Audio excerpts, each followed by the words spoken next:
좋게 여겨지는 것도 있고 배설물처럼 조금 부담스럽게 다가오는 그런 의미도 있습니다. 이 모든 것을 냄새라고 정의합니다.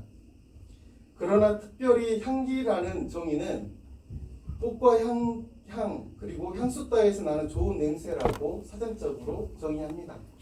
즉 좋게 여기는 냄새라는 것입니다.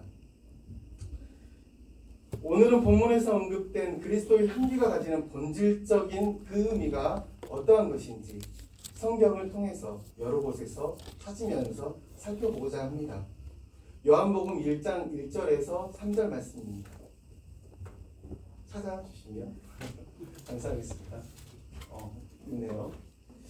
우리 함께 한번 읽어볼까요?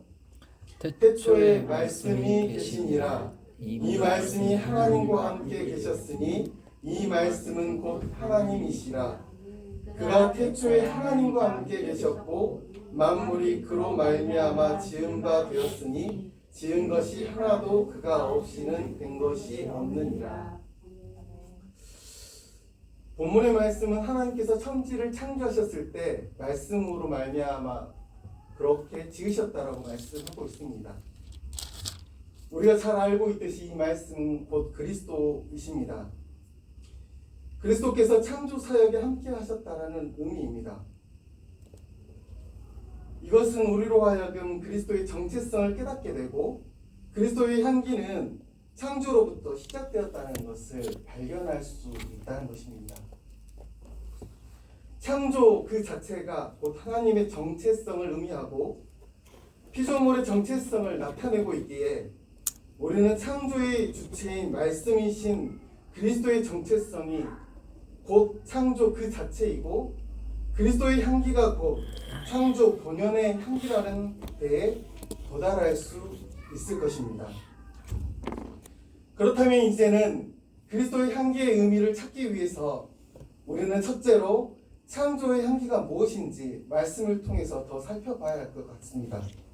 창세기로 돌아가서 1장과 2절의 말씀을 보면 창세기의 천지 창조에 관한 부분을 살펴보면 24절부터 27절까지 말씀인데 이 중에서 27절의 말씀을 보면 하나님이 자기 형상 곧 하나님의 형상대로 사람을 창조하시되 남자와 여자를 창조하셨다라고 이야기합니다.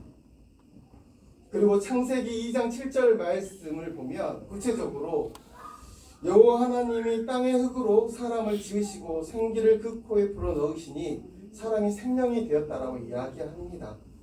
창조 시대에 사람이 창조되어진 일들에 대해서 개괄적으로 1장에서 언급을 하고 있고 2장 7절에는 더 나아가서 사람이 어떻게 구별되어지는지를 나타내고 있다고 할 것입니다.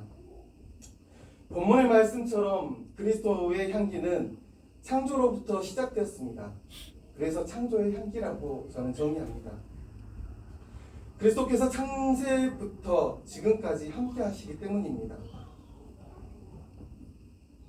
창세기의 말씀 속에서 하나님께서 사람을 말씀으로 창조하셨고 이에 더하여서 생기를 주심으로 사람으로 생명을 창조하셨다라고 말씀하고 있습니다.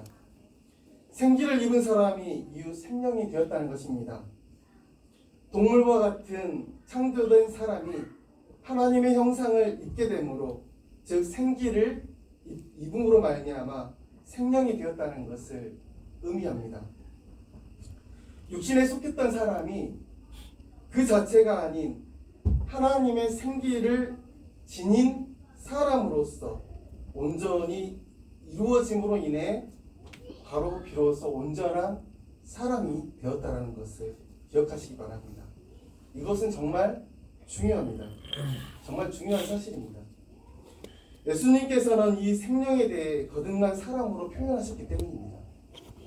이 생명은 하나님과 같은 형상으로 변화된 사람을 의미하기 때문입니다. 창세기의 말씀을 보면 하나님의 형상을 닮아라고 표현을 합니다. 이 자체가 하나님의 형상이기 때문입니다. 변화된 그리스도인, 거듭난 그리스도인이 바로 성령으로 변화된 그리스도인임을 본문을 통해서 우리는 기억할 수 있다 할 것입니다. 생기라는 말은 언어로 로아흐라는 것입니다. 이는 호흡이고 숨결을 의미합니다. 단순한 호흡의 의미를 뛰어넘는 것입니다. 생기를 지닌 주체를 활동하게 하고 살아가게 하는 힘과 기력, 즉 능동적인 호흡을 의미합니다. 단순히 살아가는 것이 아닌 무엇을 하고자 하는 의지를 담은 그것이 바로 능동적인 호흡이요 로아흐입니다. 수동적인 나로부터 나의 의지와 힘으로부터 일어나는 그 호흡이 아닌 창조주 하나님으로부터 우리에게 오는 생명력이라는 사실입니다. 이러한 생기에 대해서 구체적으로 말씀하고 있는 사건이 성경의 다른 곳에 기록되어 있습니다. 에스겔 37장의 말씀입니다. 우리가 익히 많이 알고 있던 마른 뼈 사건입니다. 모두 찾아보셨으면 좋겠습니다. 그리고 1절에서 7절의 말씀을 어느 분이 봉독해 주셨으면 좋겠어요. 에스겔서 37장 말씀입니다. 좋으셨어요? 오.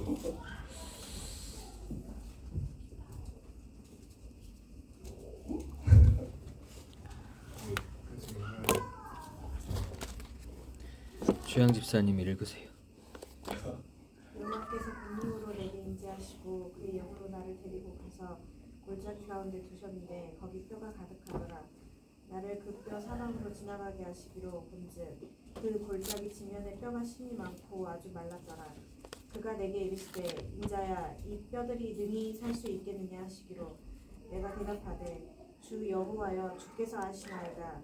또 내게 이르시되 너는 이 모든 뼈에게 대언하여 이르기를 너희 마른 뼈들아 여호와의 말씀을 들을지어다. 주 여호와께서 이 뼈들에게 이같이 말씀하시기를 내가 생기를 너희에게 들어가게 하리니 너희가 살아나리라. 너희 위에 힘줄을 두고 살을 입히고 가죽으로 덮고 너희 속에 생기를 넣으리니 너희가 살아나리라. 또 내가 여호와인 줄 너희가 알리라 하셨다 하라. 이에 내가 명령을 따라 대언하니 대언할 때에 소리가 나고 움직이며 이 뼈 저 뼈가 드러나자 뼈들이 서로 연결되더라. 아멘. 아멘. 6절의 말씀을 보면 너희 위에 힘줄을 두고 살을 입히고 가죽으로 덮고 너희 속에 생기를 넣으리니 너희가 살아나리라.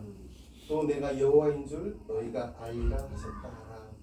에스겔 말씀서를 조금 더 보면 말씀으로 천지를 창조하셨다라고 하는 창세기의 말씀과 정말 많이 닮아 있다는 걸 보게 됩니다. 이렇듯 생기는 사람인 우리가 이 땅에서 살아가게 하는 원동력이 되는 것입니다. 특별히 그리스도인들에게는 약속된 천국으로 나아가게 하는 능동적 호흡이라는 것입니다. 성령으로 거듭난 사람들에게 호흡은 단순히 살기 위한 자가호흡이 아니고 하나님을 도우시는 영원한 능동적 호흡으로 살아나가게 되는 바로 그러한 것이라는 사실을 의미합니다. 이 호흡에는 능력이 있습니다.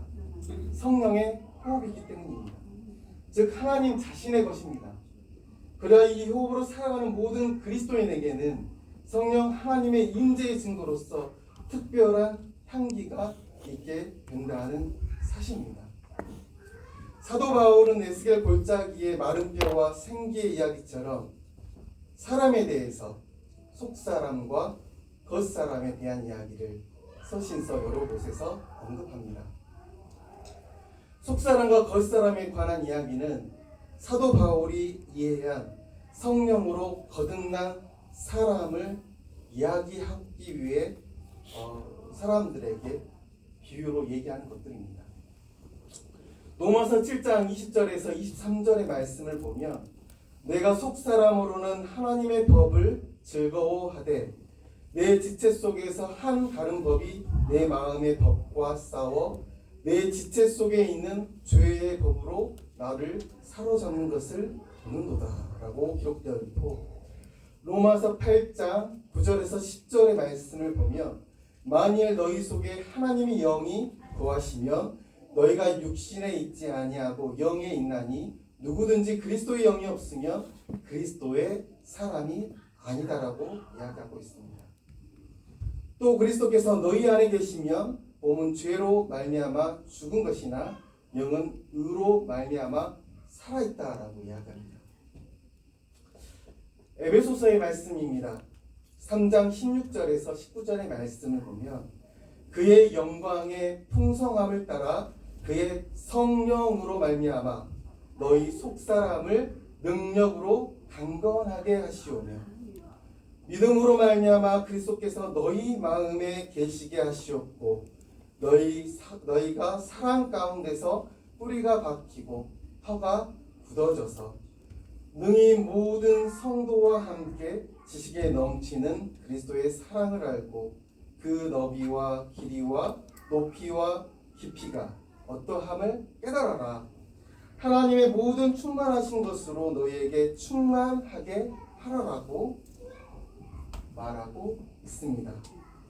마지막으로 고린도후서의 말씀을 살펴보고자 합니다. 오늘 성경의 말씀 너무 많이 말씀드리는데 좀 찾아보고 싶었어요. 그리스도의 향기의 의미에 대해서 4장 16절에서 18절의 말씀을 권사님께서 한번 찾으시면 공독해 주셨으면 좋겠어요. 그러므로 우리가 낙심하지 아니하노니 우리의 겉사람은 낡아지고 우리의 속사람은 날로 새로워지도다. 우리가 잠시 받은 혼란을 경험한 것이 지극히 영원한 영광에 중한 것을 우리에게 이루게 하니 우리가 주목하는 것은 보이는 것이 아니요 보이지 않는 것이니 보이는 것은 잠깐이요 보이지 않는 것은 영원하니. 아멘. 사도 바울은 영으로 감화된 그 마음이 즉 성령으로 변화된 마음이요 속사람이라고 지칭하고 있습니다. 우리는 겉사람과 속사람으로 존재한다는 것입니다. 서양의 학자들은 흔히 사람에 관해서 이야기하기를 영과 혼과 육으로 이루어져 있다라고 얘기합니다. 이에 대해서 영과 혼이 함께 이루어져 있는 이웃론과 영과 혼과 육이 서로 다르다라는 삼원론으로 주장하면서 사람에 대해서 이해하려고 하고 있습니다. 성경도 사람은 속사람과 겉사람이 있다고 이야기합니다.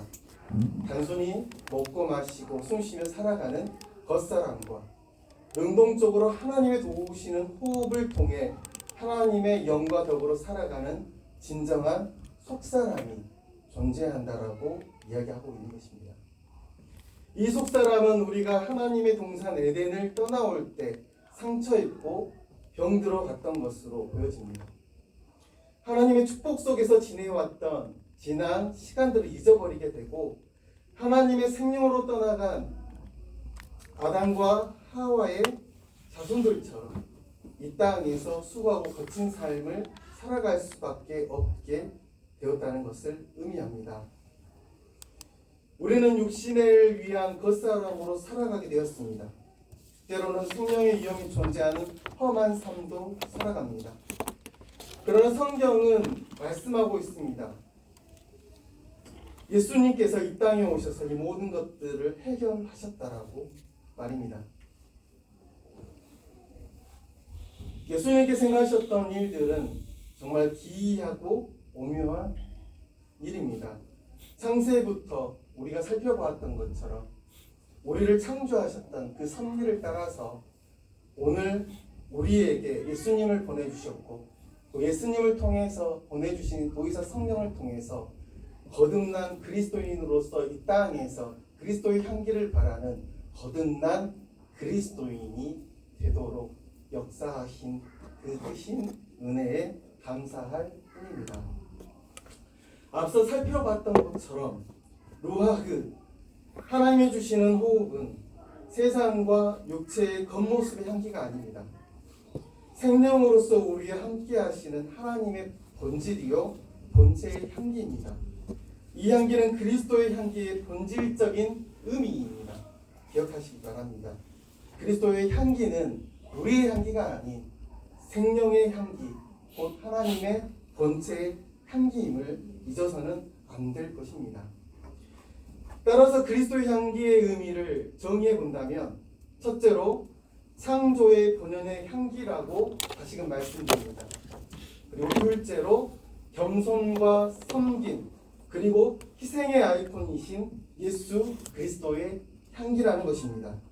셋째로 하나님이 보내신 영 안에서 세상을 향한 동정과 열매와 감사와 찬미를 일으키시는 성령의 향기를 의미하고 있다는 것을 말합니다.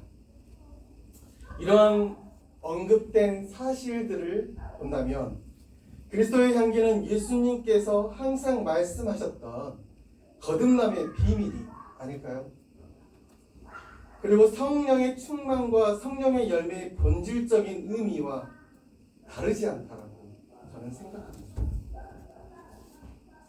그리스도의 향기가 창조의 향기라는 의미 안에서 비로소 이해할 수 있게 될 때 우리가 살아가고 있는 이 땅의 삶이 태초로부터 하나님께서 정해주신 것이고 하나님께서 궁극적으로 바라셨던 십자가의 길이며 그리스도의 향기의 본질이기에 오늘의 삶이 태초의 시간과 결코 무관하지 않다는 것을 깨닫게 될 것입니다.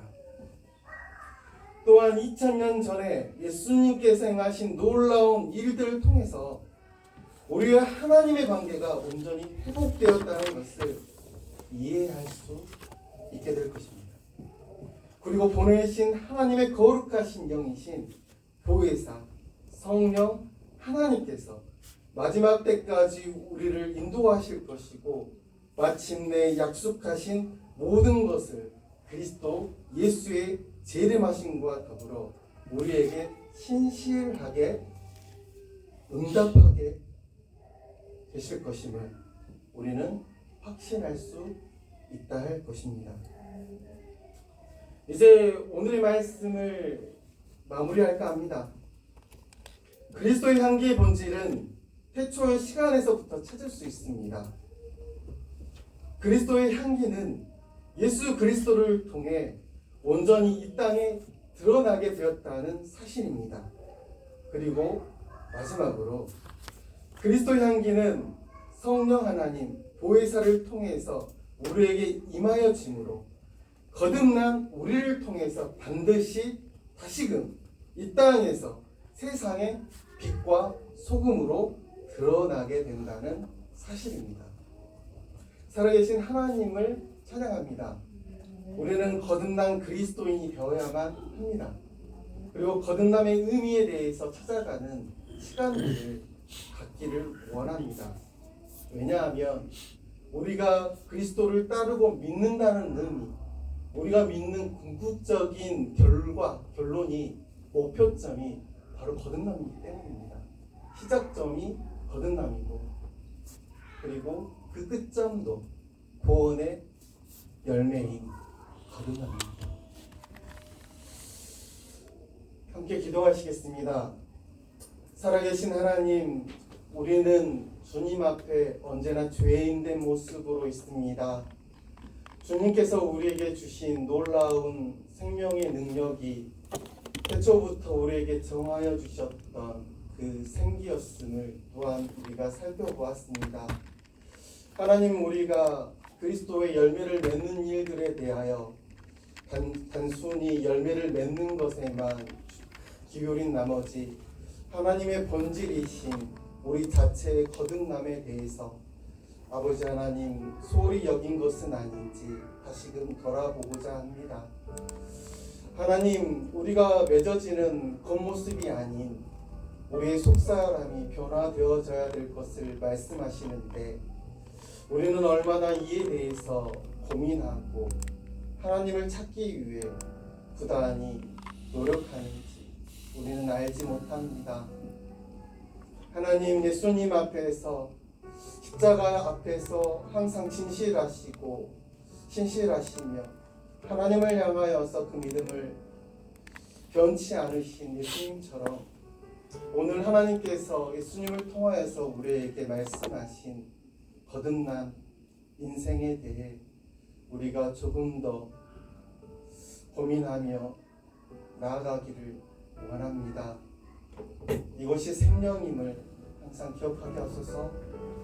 하나님과 함께 온전한 회복이 이루어지는 일을 드림을 깨닫게 하시옵소서. 하나님 앞에 정직하고 순전하게 하여 주셔서 겸손히 주님께 은혜를 구하며 기울이며 기도할 때마다 하나님 우리에게 친근히 다가오시는 성령의 그 바람 소리를 느끼며 함께 호흡하게 하여 주시옵소서. 그래서 하나님, 성령 하나님을 통해서 우리가 호흡함으로 인하여 우리는 천상을 경험할 수 있음을 고백합니다. 그렇습니다. 하나님, 천상의 호흡을 통해서 살아갈 때만이 이 땅의 험난한 인생을 아버지 하는 기쁨과 감사의 삶으로 변화시킬 수 있다는 것을 깨닫게 합니다. 하나님, 내게 이 호흡을 주십시오. 하나님, 내게 이 생명의 그 호흡을 주십시오. 하나님의 도우심을 구합니다. 나의 부족함을 채워주시고 오직 성령으로만 우리 안에 그리고 내 안에 채워주시옵소서. 모든 이름에 뛰어나신 예수 그리스도 이름만이 온전히 우리 안에서와 같이 온 세계 위에 높임을 받으시기를 원하오며 살아계신 예수님의 이름으로 기도하옵나이다. 아멘.